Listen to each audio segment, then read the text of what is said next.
It is, according to more than 100 scholars, experts, genocide scholars, as well as Palestinian and international human rights groups, it is a genocide in the making. Genocide.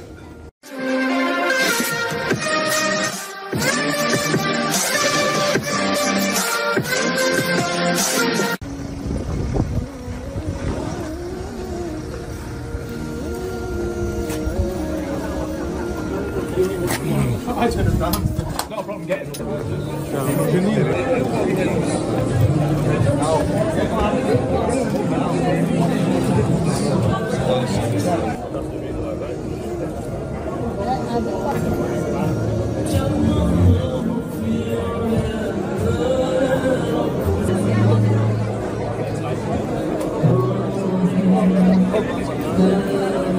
Have good one, good one. Yeah?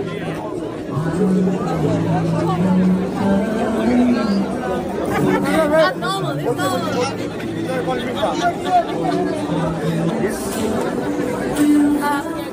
Alhamdulillah, we are all gathered here today to remember our brothers and sisters in Palestine. Everybody, we would like to invite the Palestinian ambassador on stage, please. Free, free, Palestine, free, free. Come on, Manchester, you can do better. Free, free, free, free.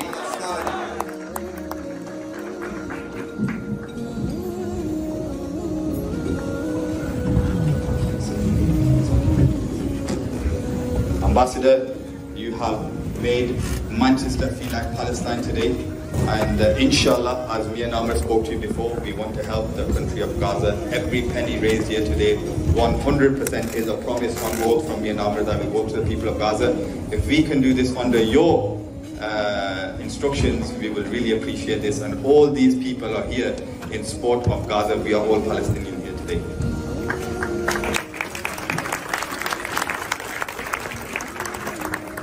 Thank you very much. What a special, very special feeling to be with you tonight. And very impressive to have a Habib with a Scottish accent and costume, with that very eloquence. And to be among those all walks of life. The success this community has achieved, distinguished guests, honorable members, Lord Wajid Khan. The humanitarian relief is urgently needed in Palestine, and which we are here today to encourage. UN officials, aid groups, human rights groups, government across the world have repeatedly warned that what is happening is unconscionable. It is, according to more than 100 scholars, experts, genocide scholars, as well as Palestinian and international human rights groups, it is a genocide in the making. Genocide. Millions upon millions across the world have demanded, have demonstrated, have acted for Palestine, for peace, for justice. Millions more have donated to send humanitarian aid to Palestine. And I mean millions, perhaps hundreds of millions, perhaps billions. This effort, this generosity, this sense of moral imperative is what keeps us going. Not just for the aid it secures, although that, of course, is a priority. It is crucial for the moral support it offers for a people who feels abandoned by a world unable or unwilling to step in to stop the carnage. And we draw the analogies and the comparisons. It's the people who ended the apartheid South Africa, not governments. So,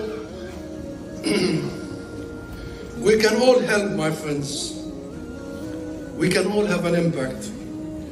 We all feel powerless when confronted with the indiscriminate and unyielding use of overwhelming power, overwhelming violence. Only through a permanent and immediate ceasefire, we can begin and start the journey of healing, of rebuilding, of resolution. So let us all focus on stopping this carnage. And any government, any official, any politician who fails to support the call for a ceasefire is wasting our time and wasting our lives. This is the focus. We need to heal. Hundreds of thousands have been left homeless. Thousands of children are orphaned. Healing in Gaza will take years, if not generations. And every day without a ceasefire is a day lost to begin that process.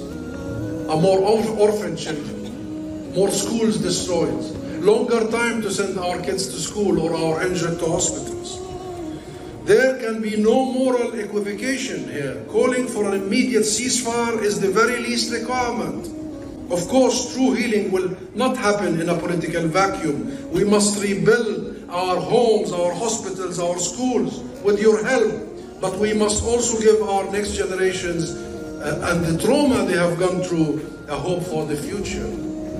We must begin the process of ending this occupation. A 15 years old in Gaza, a child has already lived through 5 wars, 5 aggressions. This is a time, and I myself as a refugee, I was born in Gaza, in a refugee camp to the very south of Gaza, in Rafah. My parents were expelled from 1948 areas in what Israel has become, and we had to endure the refugee ship. I was educated in a UN school. The very same people in Gaza, almost 2/3 of Gaza are refugees. This is the first time in history refugees are made refugees once and twice and 3 times. The same state are after them wherever they go. But our history, my friends, is one. Our history and ancient roots is a very inspiring history as a nation. Palestinians are very well rooted. We have been the cradle of civilization. We have Jerusalem and Bethlehem.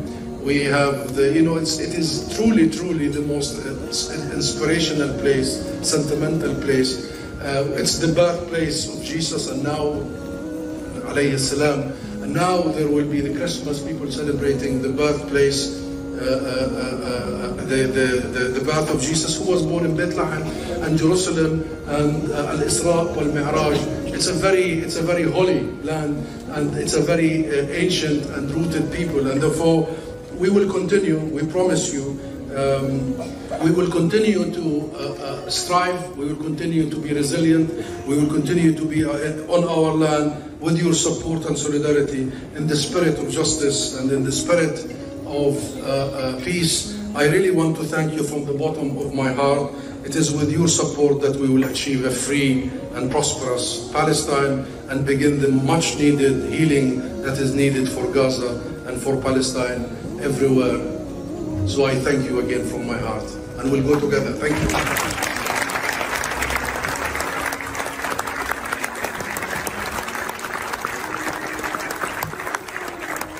Hello, I'd just like to call our brother Ishfaq on stage.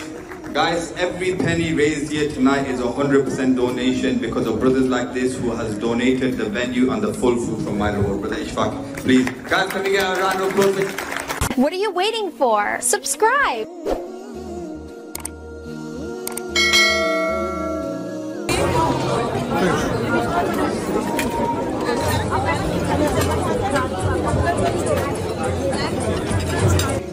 I think it's the last item if I am.